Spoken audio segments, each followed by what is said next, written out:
What is going on, everyone? Greatest Hits here. I'm back with another video. Before I showed you guys what's underneath this thing, you can obviously tell it's an engine. I'm just gonna get straight to the point in this video, but the reason why I was gone for so long because I was trying to sell the Firebird last year because of my financial situation and things like that, and trying to pay off some debt and everything. And that's one of the big reasons why I haven't been posting, because I've been trying to sell it on Facebook. I have been getting some hits and I have been getting some misses.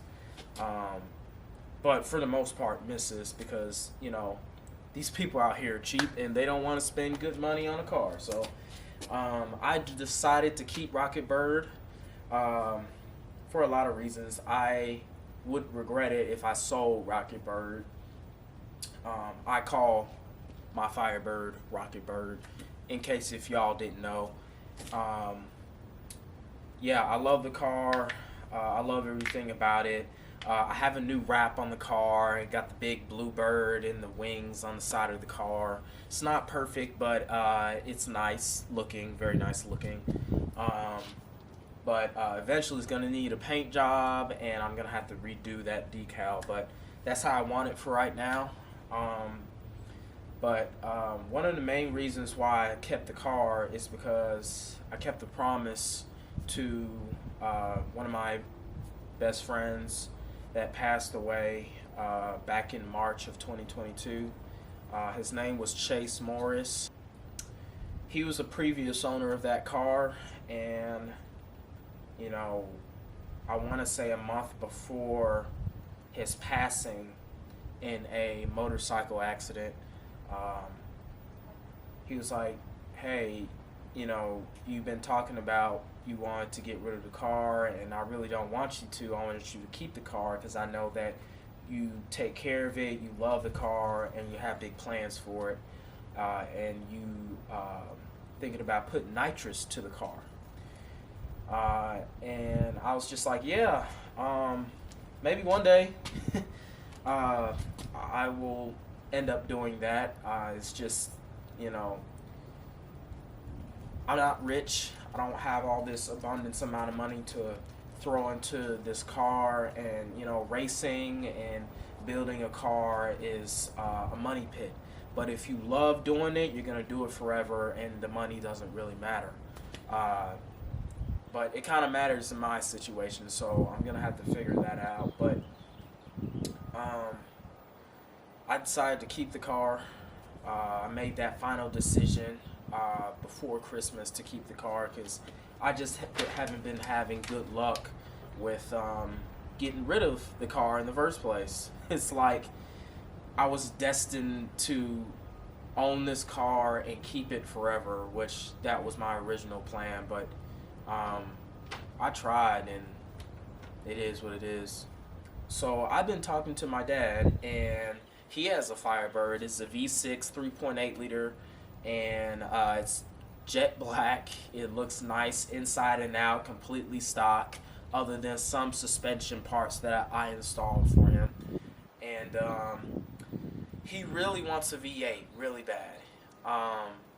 He likes the sound of them. He likes the, you know, how they rev and all this kind of stuff, the potential, the amount of aftermarket support, which the 3.8 liters, from what I've been told by my dad and a few other people that know more about the 3.8 liter V6, is that they don't have a whole lot of aftermarket support, and you're gonna spend you're gonna spend the same amount or even more to make the power that you want on the motor. He says he doesn't know if he wants to do that. So we've been kind of talking back and forth with what we want to do with our cars in the future. I said, you know what? Why don't you take my engine? I'm going to take it out anyway to put something better into it in the future, because my original plan was to have the fastest stock bottom end nitrous LS1 engine Firebird in the world, period. I wanted to run 850s, 840s and a quarter. um, and I want it to be ridiculously fast. But that didn't work out, and I have other plans. I rather want to boost a car instead of nitrous a car because with nitrous, it's very aggressive. You constantly have to fill the bottle. You constantly have to check spark plugs. You're constantly burning pistons depending on how much nitrous you're putting into the motor, and you have to take it apart after so many passes. Give me some tips and tricks down below on how to do that job for my dad and make the process easier for me and stuff like that. So, all that being said, this is what I got here.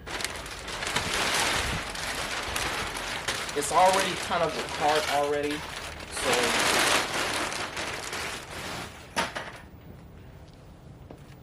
this is an iron block, which is stronger than the aluminum block that I have in my car. This is a 5.3 liter LM7 V8 engine.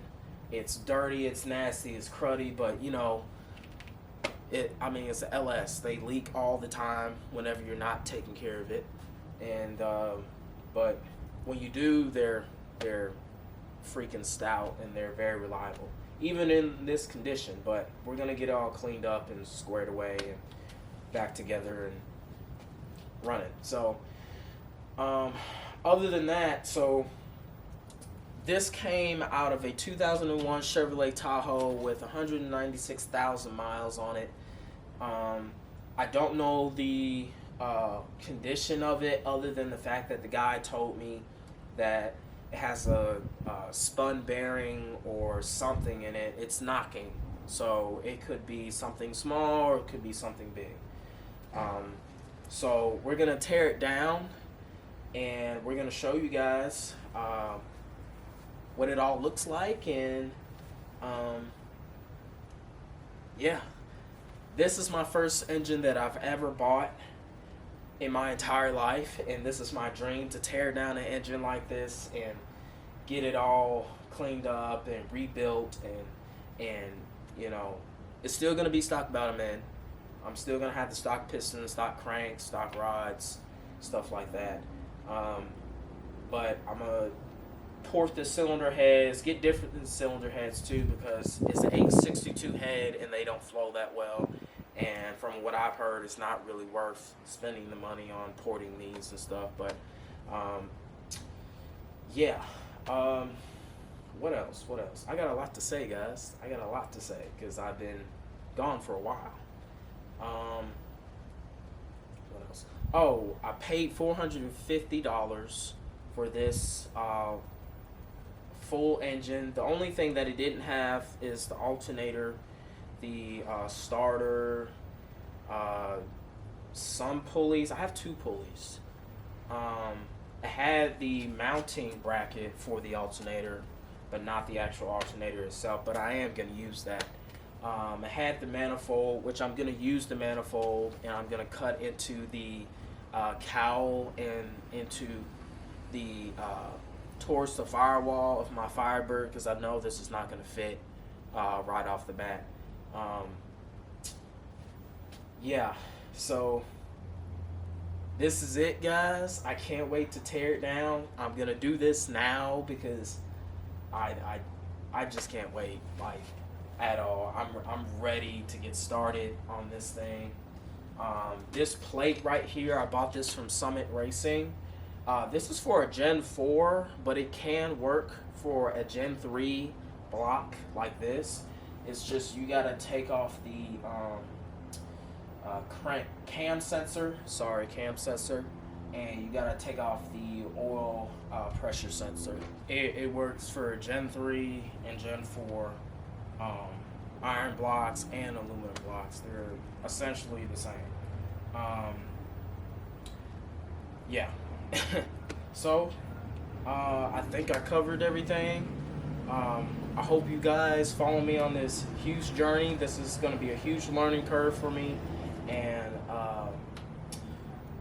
yeah, I already got the wiring for the truck engines coming for this. I got new coil packs coming.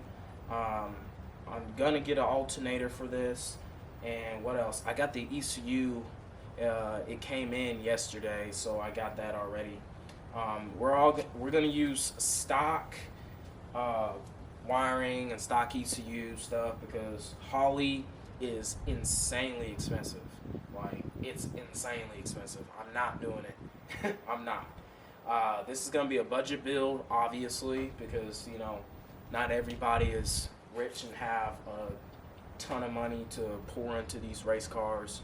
So, like I said, budget build, and that's that. So we're gonna start by taking the coil packs off, and then we're going to take the valve cover off, check the rockers, and see if there's any damage. And then we're gonna go down to the cylinder heads. We're gonna take the water pump off, and go from there, guys. So let's do it. So we're gonna attempt to take this entire engine apart, pistons and everything.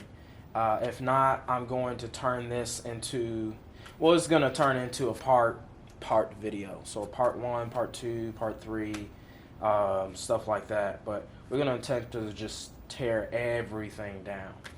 So yeah, I'm probably gonna put this into like a time lapse or something. I don't know yet, but that's what we're gonna do.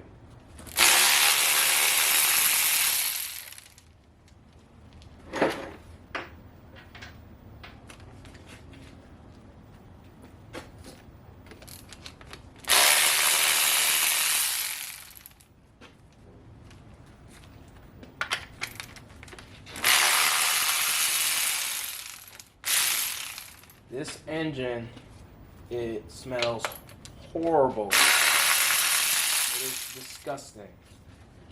Very, very disgusting. I don't know how long this engine's been sitting out, but it has a nasty stench to it. The whole thing should come off. I'm gonna keep the bracket, just not the coil packs. So, yeah.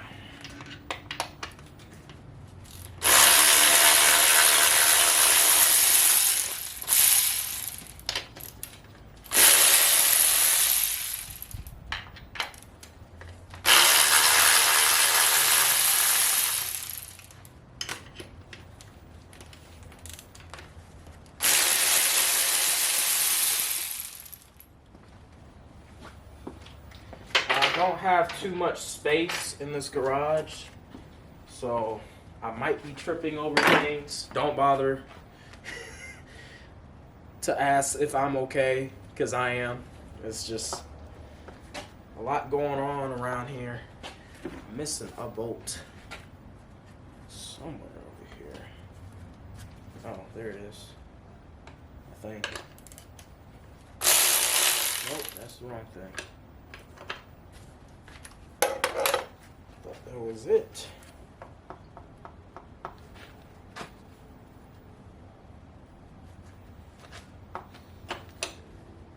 Let's see.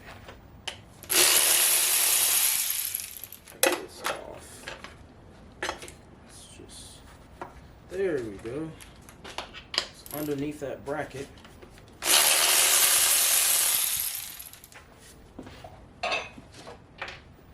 I was going to do this at my job and tear it all the way down and build it back up, but my manager didn't want me to do that, so, and I'm just going to leave it at that. But I just said, okay, I'll just take this to my parents' house and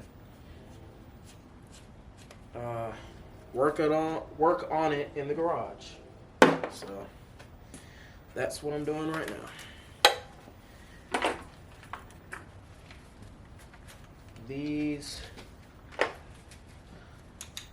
Those coil packs in the bracket. They're 8 millimeters and 10 millimeter bolts. On these valve covers, they're 8 millimeter bolts. You just snug them tight whenever you put the valve cover back on. Don't torque them. I mean, you can, but it's like, what, 10, 12 foot-pounds or something? I can't remember. That's basically your arm strength. Actually, more than that. But just tighten them, and that's it. So.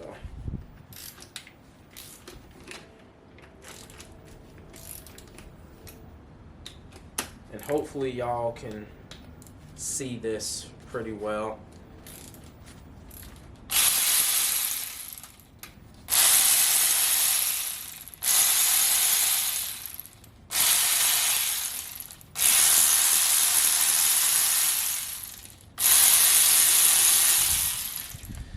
Also, LS's have really nice tight, like a O-ring gaskets around like in the entire engine, so it's really cool. When they're new, they almost never leak until about several thousands of miles later. So you just want to take these bolts out enough to where you can take the valve cover off. You ain't gotta take them completely out. Like, that just doesn't make sense to me. I see guys do it, and I'm just like, you gotta put that that bolt back in there. But anyways, let's see what it looks like. Wow, it's very, very dark. Very dark. They didn't do a whole lot of oil changes. Like, look at this. Look at that.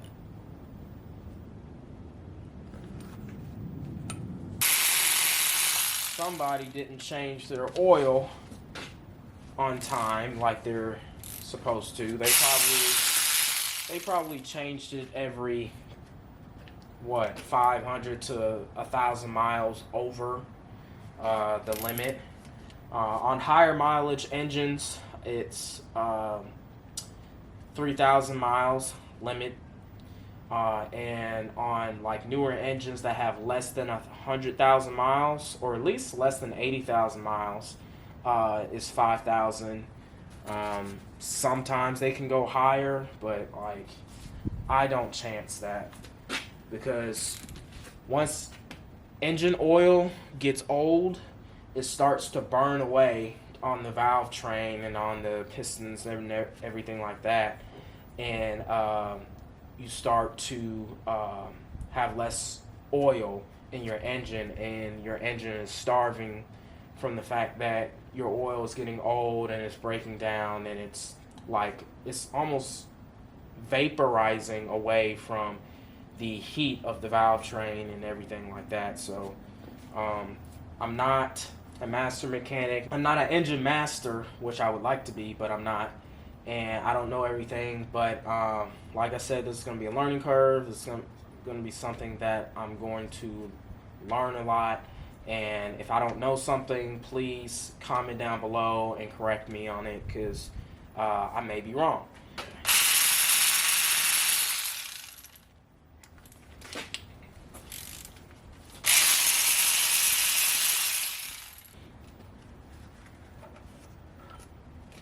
Oh my God, dude, holy crap, that is horrible. That is pitch black, guys. This side is worse than that side. Wow, good Lord. I've never seen nothing like this, personally. Actually, yes, I have, but good Lord. That is pitch black. Let's see if y'all... Look at that, guys. Look at that.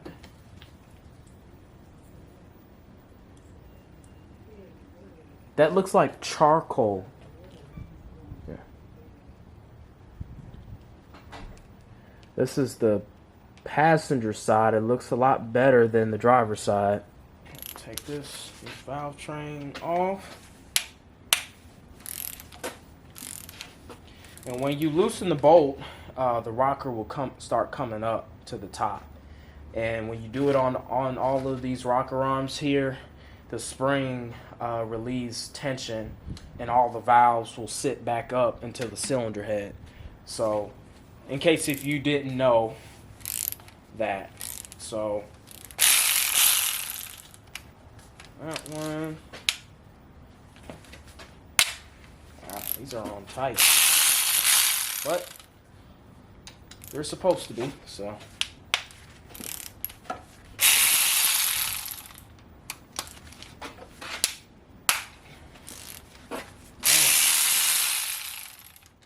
I've seen something like this before, but not on a LS. Holy cow. Like, that's pitch black. We may have to just, like... I know this cylinder head is going to be up for sale because I'm not going to use it. But I'm not even going to use these rocker arms. I mean, you could clean them, but daggum, dude. I forgot to wiggle them, too. If they wiggle side to side, that's normal. I mean, technically, they're supposed to have a little bit of play. But if they wiggle up and down, I'm not getting anything here. But if they wiggle up and down, then you have a lifter issue or a push rod issue. So I should have done that before breaking these bolts off. God damn. That's tough. That is tough, guys. Good Lord.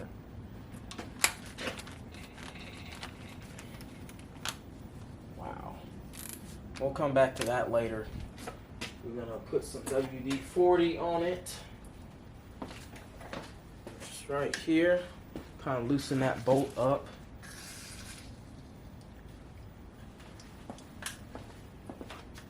And we're going to do the same thing for the rest of these.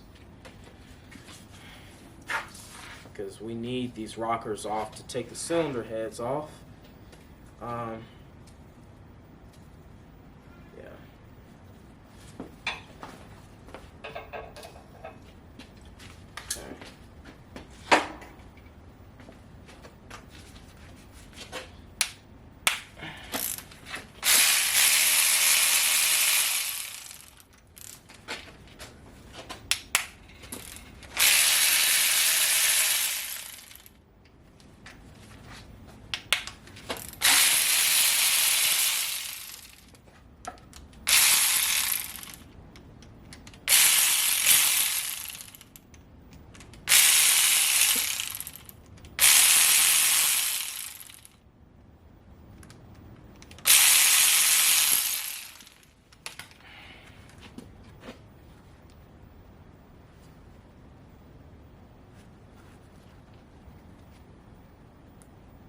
That's pretty normal right there.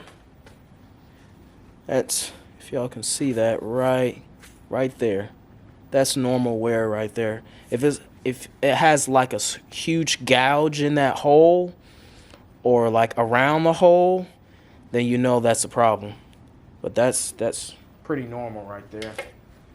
We're not going to we may use the bolts, may not, I don't know. We're not going to put none of these push rods or rocker arms in order because we're pretty much going to replace everything. Good God, man. Look at that, man. If y'all can see that well, see if it'll focus. I don't know if it can. Anyhow, like this is like almost caked with oil on here. And it's super dry. I mean, obviously, because I drained the oil out, but good Lord. That's insane.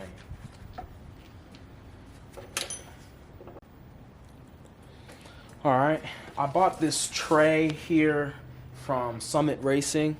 So this is perfect for like putting your valve train in order and everything like that. Really cool. Got like a hot spot, if that's what that is. Hold on. Focus. I mean, the tip of the push rod looks fine to me. It's just this whole Middle part is awful. It probably overheated or didn't have enough oil pressure or something. I don't know, to be honest with you. Yeah. But we're not finna reuse any of this anyhow. We're just not. We don't want the headaches, and then, you know, I don't want to have to take this motor back apart again and replace parts. It's not smart on my end. And I said I wasn't going to put them in order, but it just looks kind of cool, so I'm putting it in order. Let's see if we can take this bolt off. Shoot, it's stripped now a little bit. That is why I'm going to use a different one. There we go.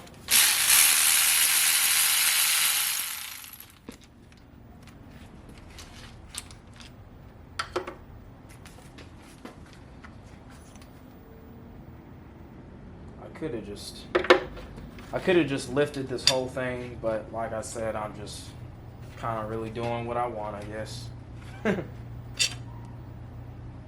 Just kind of looking at everything.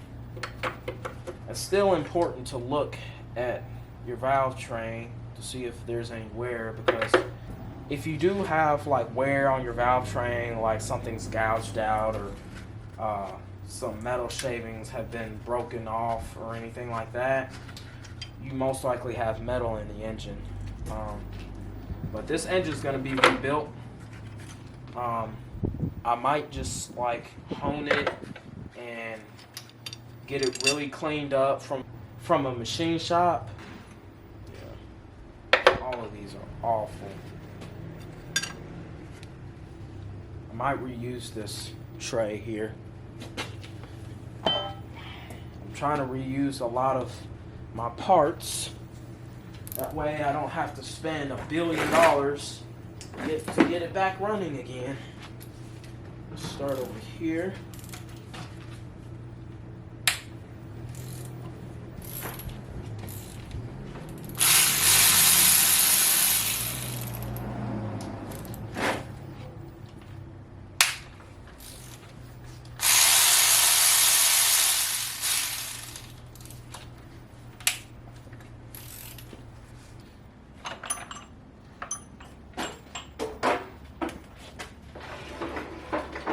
We're gonna take this. This is a coolant crossover tube here.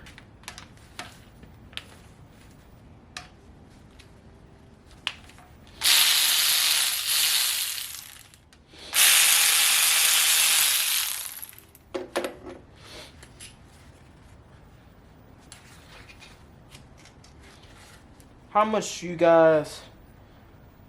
money you think I can sell for these cylinder heads, guys? Comment down below. I don't really care how much I get for them, but you know, yeah, this is going to be replaced too. A lot of things are going to be replaced on this motor. A lot. They say to take the top cylinder head bolts off first. That was really loose, guys. Really loose. So is this one. And then once you take the top of the cylinder head bolts off, there's really no pattern to it when you go and take it off, these top bolts. But here you want to go into a reverse pattern. So the 2 bolts on the end, the 2 bolts on the other end, the 2 bolts towards the end, and then there. So it's boom, boom, boom, boom, boom. Just like that.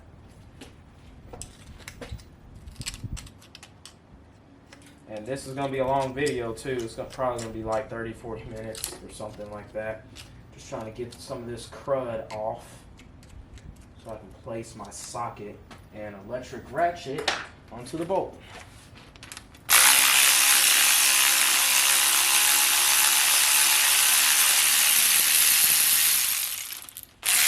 We're going to be using ARP head bolts or head studs for this engine too.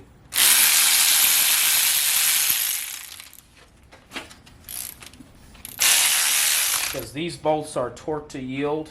I think these are, not these. I can't remember. But you want to you want to replace all of these bolts once you take the head off, because it's a one-time use only, and that is it.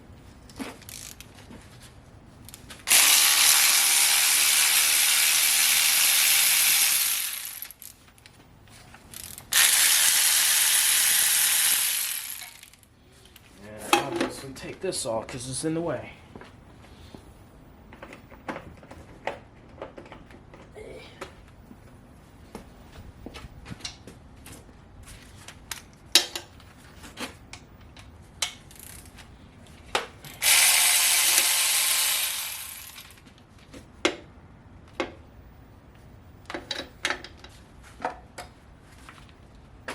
Sure what this is for.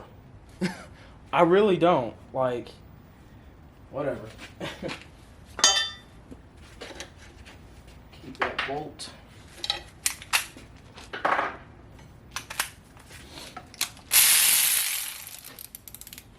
And move this out the way.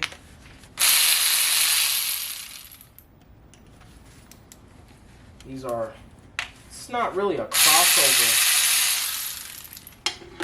It's not really a crossover tube. I'm not sure what this is either, but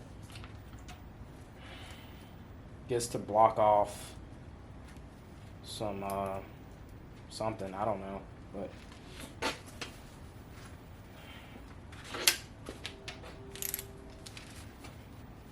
oh my God, guys, look at that! I didn't even have to break it off.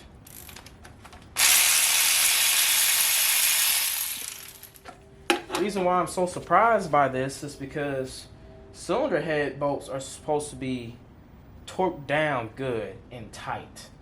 And when you loosen a bolt up like that with no effort, that's a problem.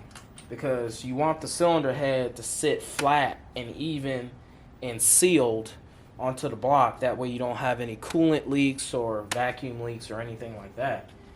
That is a no-no. These bolts will be thrown in the garbage. Do the other side, and then we can start on this cylinder head first, so you guys can see. Alright. Hopefully this is not too hard to remove. Let me put some little WD-40. WD-40. Oh man, I'm a goofy guy. I am.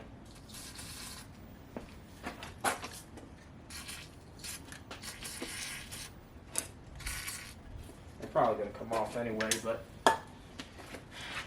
I love my WD-40. There we go.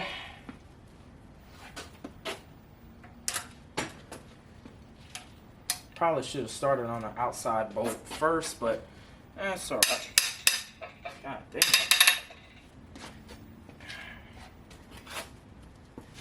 Wow, this is crazy. This is my first time doing something like this. You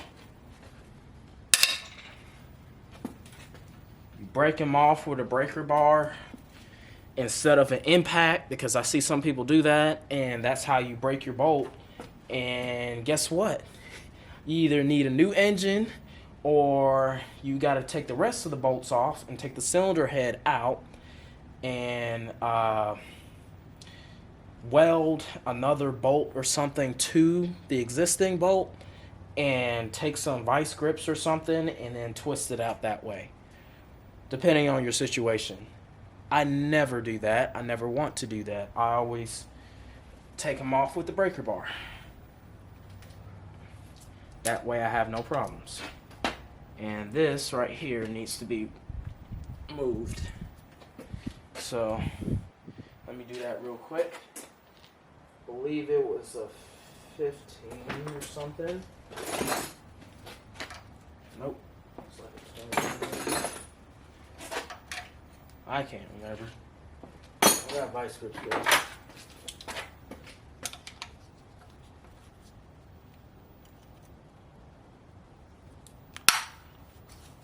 There we go. Twist this off.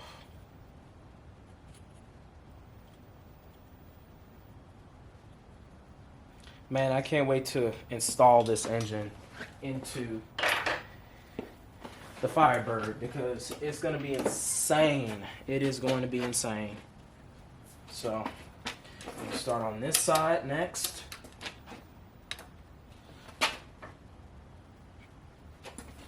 That was easy. I break them loose first before I take the impact and take them out the rest of the way. So yes, I do use an impact, but only when the bolts are loose.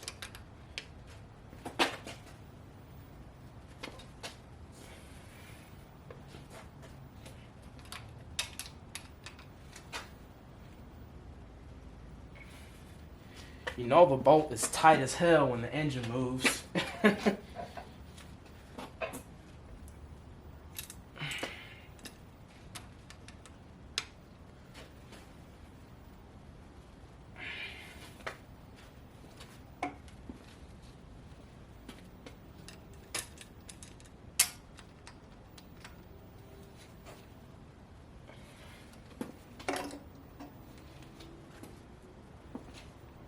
Alright.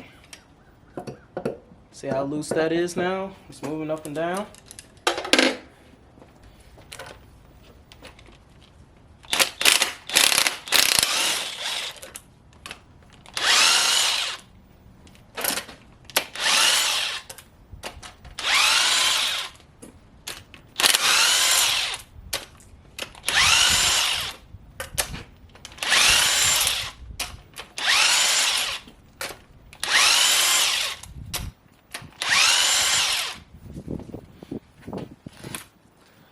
Alright guys, moment of truth.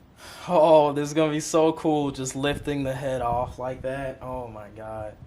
I'm so geeked about this, man. I just love what I do, so come on, lady. Let's see. Ooh wee. Good God.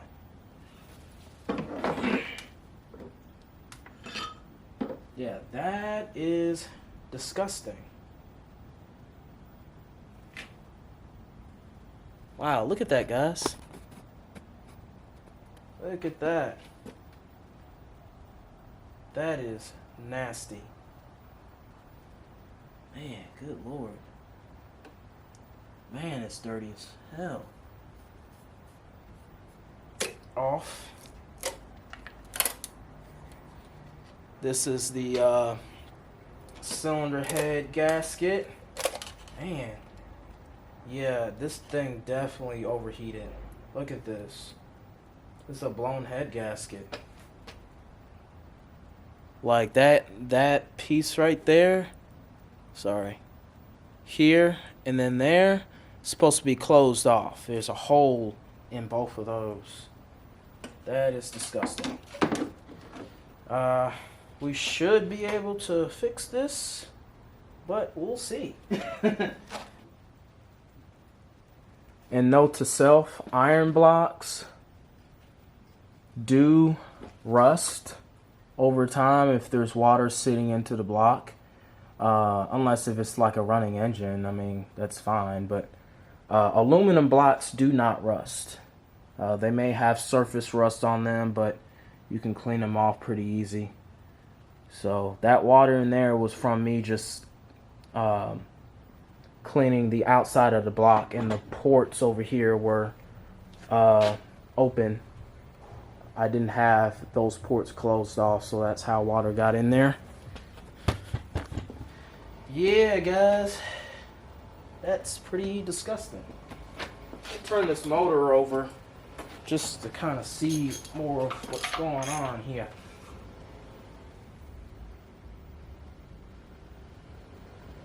It's a little bit of cross hatching.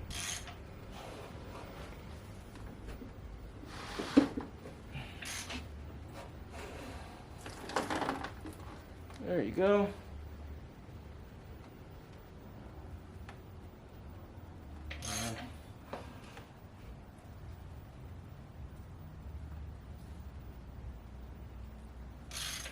Cylinder walls don't look too damaged, and it's dirty, so it's hard to tell the cross hatching on those boards there, but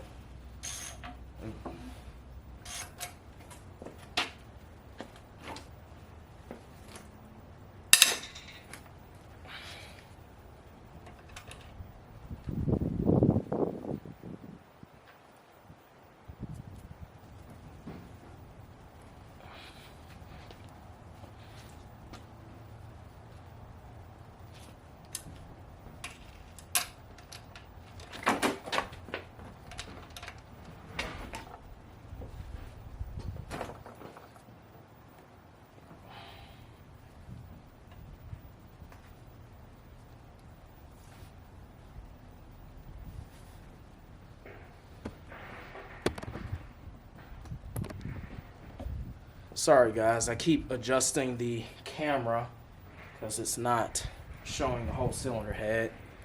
So I'm trying to give you guys a good view. Should be good there.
I got a DeWalt right here.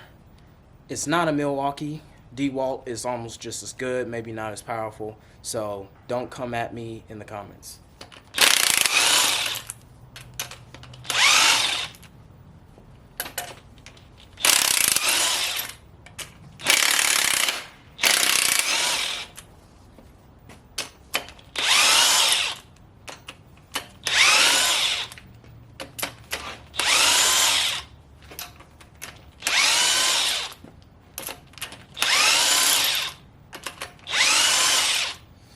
Alright, let's look at this other cylinder head.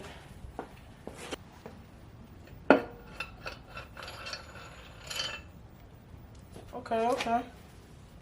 Take this cylinder head gasket off again. Yeah, it's definitely overheated. It's definitely overheated. That is horrible. That is horrible. Like, it's ridiculous. Yeah, I see some cross hatching here and there. I can barely see it over there. Yeah.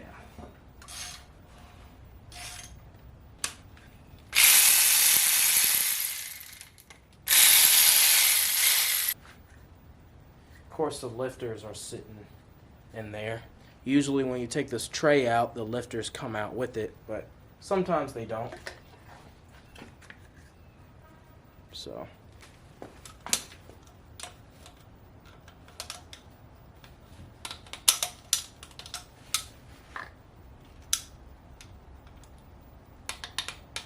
oh wow. These lifters are in here. Seriously?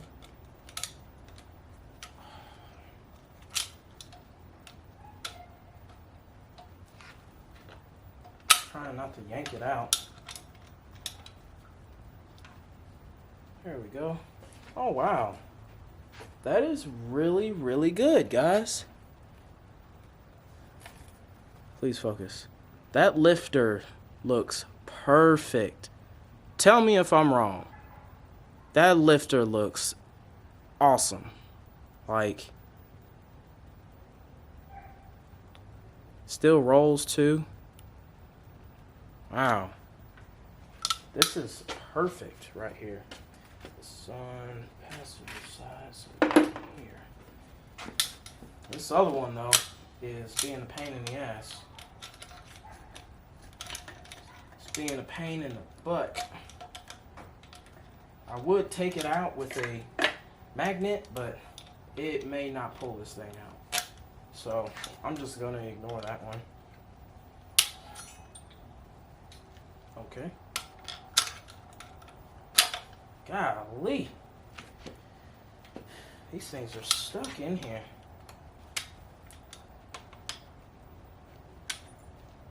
Wow. Coming apart. Yikes. Okay. Okay, I'm just gonna lift them upwards, guys. And then when I take the cam out, we're gonna flip the motor over backwards and we're gonna knock them out that way with a dead blow hammer and probably a flat, not a flat tip, but a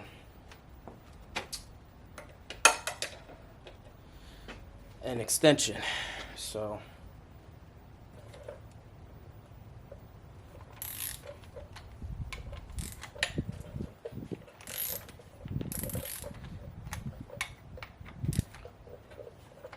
there's no pattern into taking this water pump off. Just take the bolts off and take it out. And I got this ratchet here. And this is a 24 millimeter socket that goes onto this crank bolt. Yeah.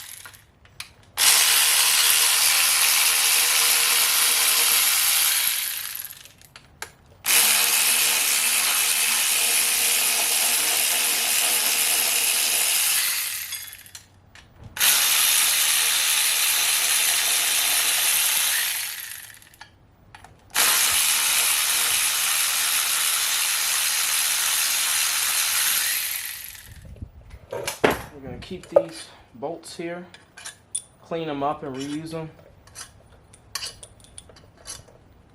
And we're going to get this. Jesus. Good Lord. There it is.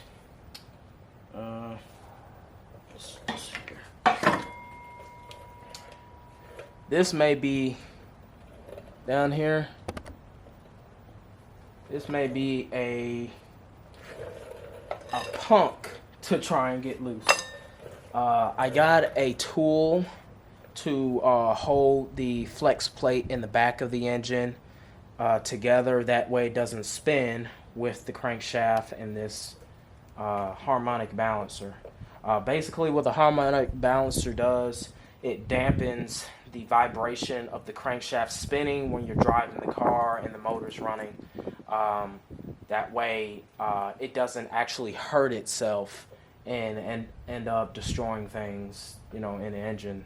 That's why we need a harmonic balancer. So, and it helps seal the oil from leaking out. And yeah.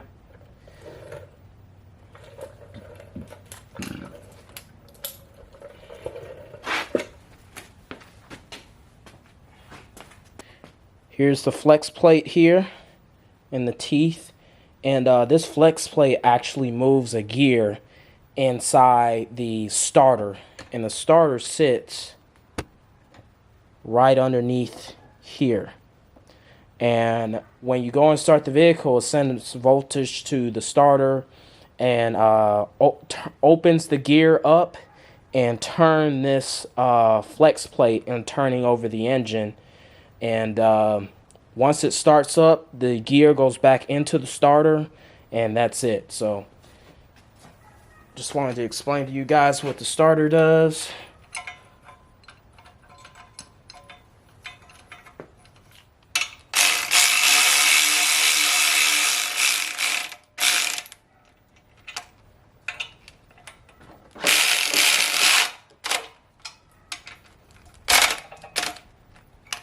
Alright, so I'm back. I had to go get some lunch and take care of some other things, but hopefully we can take this bolt out because this is a pain in the butt. I had a feeling it was going to, but I got the little kit back there, so it should work. So let's see. I sprayed a lot of WD-40 on this, and I let it sat for about 2 hours, I think. So hopefully it's easier to break loose. We'll see.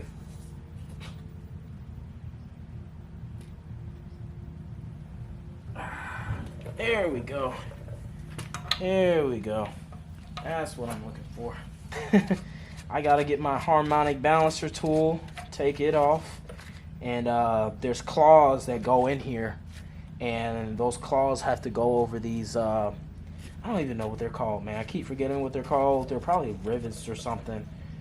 You just claw them over here, and then you start ratcheting down like you're tightening down on the crankshaft, and it pulls it.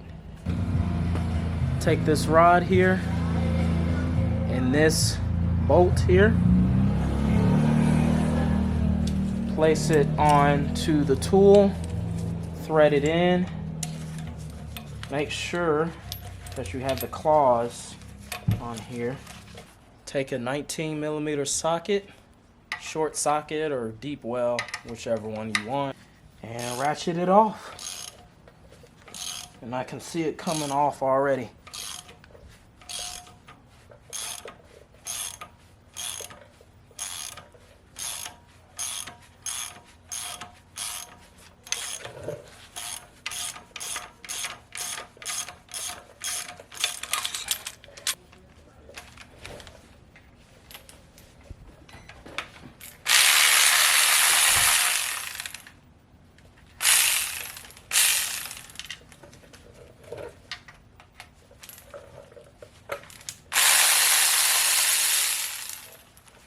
Hold on 1 second.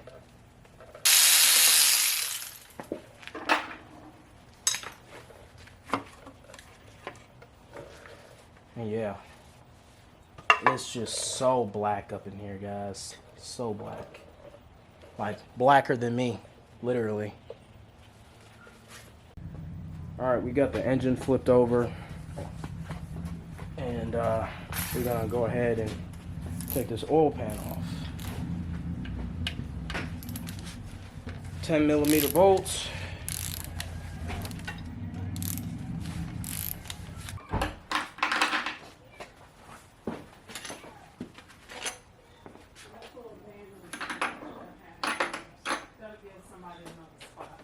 Alright. Take this oil pan off. And there's like a cover on over the pickup tube too, I think. Or is it on top? I can't remember.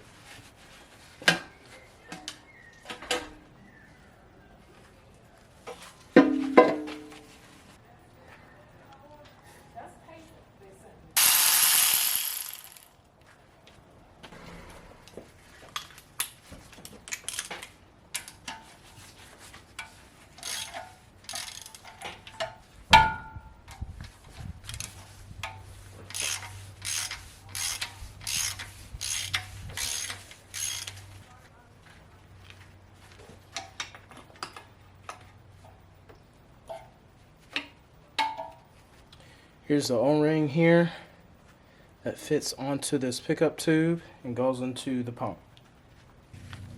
10mm bolts on the oil pump. And I'm most likely gonna have to take this off, but we'll see.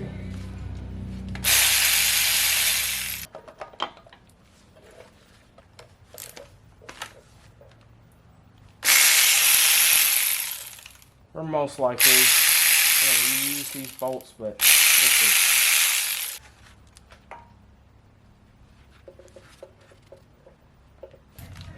Take the camshaft plate bolts out.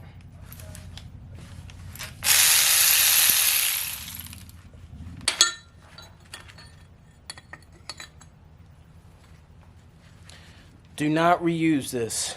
Please get rid of it, because it's a one-time use, just like the cylinder head bolts.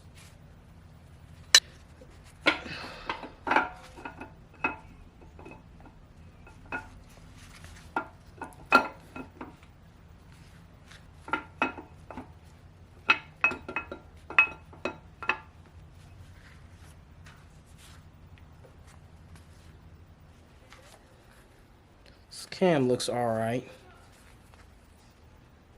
Got a lot of miles on it. I don't see any scuffing or scar. Well, a little bit in here, but and there too. If y'all can see that.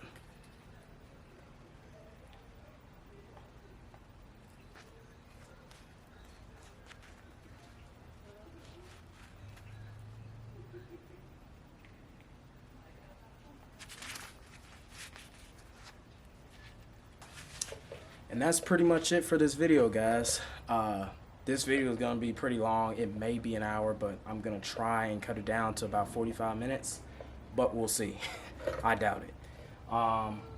This is a build, so it's going to take, the videos are going to take longer than 30 minutes most likely, but we'll see. That is pretty much it, guys. Tomorrow, hopefully, if I have time, I'm going to take the rest of the oil pan stuff off. I'm gonna take the crank, the pistons, the rods, and the main caps off. So it's gonna stay like this until tomorrow, and that's it, guys. If y'all like this one, please hit that like button and subscribe to my channel. Keep following me, because I'm going to try and make as much content as I can this year, and try not to disappoint you guys and me just leaving for 2 months, 4 months, whatever. But you know, it's life, it's just how it is. But that's it. Oh yeah, by the way, X-Man, the guy that I met on the previous video, got a shirt here, and I'll holler at you all at the next one. Peace.